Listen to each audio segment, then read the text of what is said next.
সবাই জানে হাশিরামা ছিল গড অফ শিনোবি, সবাই জানে নারুতো ছিল ওয়ার হিরো, কিন্তু আপনি কি জানেন কে ছিল সবচেয়ে দুর্বল হোকাগে? হ্যাঁ, আজকের ভিডিওতে আমরা ব্রেকডাউন করব সব হোকাগেদের পাওয়ার, স্ট্র্যাটেজি, ডিসিশন মেকিং এবং কন্ট্রিবিউশন এর উপর ভিত্তি করে। এন্ড ফাইনালি আমরা বের করব who is the weakest হোকাগে of all time. তো চলো ভিডিওটা শুরু করা যাক।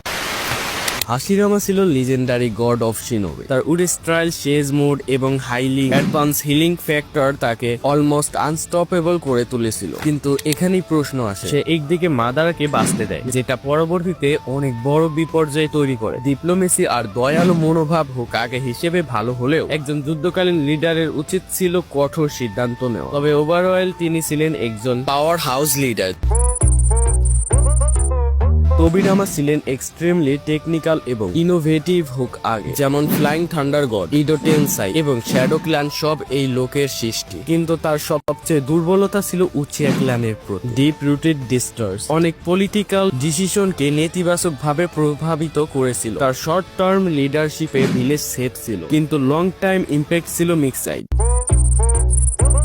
হিরোজিন অনেকেই বলে দ্য প্রসেসর। সে সব ধরনের জুৎসু জানতো এবং দীর্ঘ সময় ভিলেজকে পরিচালনা করেছিল। কিন্তু সব থেকে বড় ট্র্যাজেডি হলো তার সময়ে ঘটে উচিহা ম্যাসেকার, ওরোচিমারুর ইটারনাল এবং ভিলেজের ইন্টারনাল ক্রোপেশন। এই হোকাগে অনেক বড় বড় ভুল সিদ্ধান্ত নিয়েছিল, যার মূল্য ভিলেজকে দিতে হয়েছে। তার অতিরিক্ত সফট নেচার ভিলেজের জন্য হার্মফুল হয়ে গেছিল। অনেক ফ্যানের মতে সে ছিল one of the most failed হোকাগে। Minato ছিল ইয়েলো ফ্লাশ, আর তার ডিসিশন, পলিটিক্স এন্ড ইন্টেলিজেন্স লড়াইয়ে খুব সহজেই জিতিয়ে দেয়। কিন্তু দুর্ভাগ্যজনকভাবে সে হোকাগে ছিল খুব অল্প সময়ের জন্য। সে নাইন টেলস অ্যাটাকের সময় মারা যায়, যার ফলে তার ফুল পটেনশিয়াল।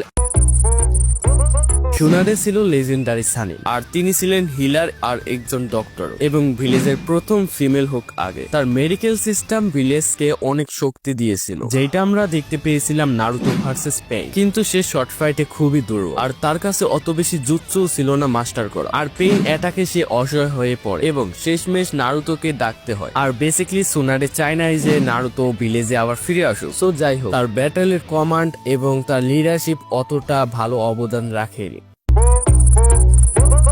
নারুতো একজন complete monster in power, Sage mode, Kurama mode, 6 paths চাকরা। He is literally A god. কিন্তু এখন প্রশ্ন হলো, নতুন জেনারেশন তার সময় রেভেলিয়ন শুরু করে। বড়তো টাইমে ভিলেজ প্রায় ডিস্ট্রিবিউট হয়ে যায়। তবে অনেকেই বলে এটা লিডারশিপের সমস্যা না, বরং modern worlds problem. Still in terms of raw power and contribution, sacrifice he is among the strongest. দুর্বলদের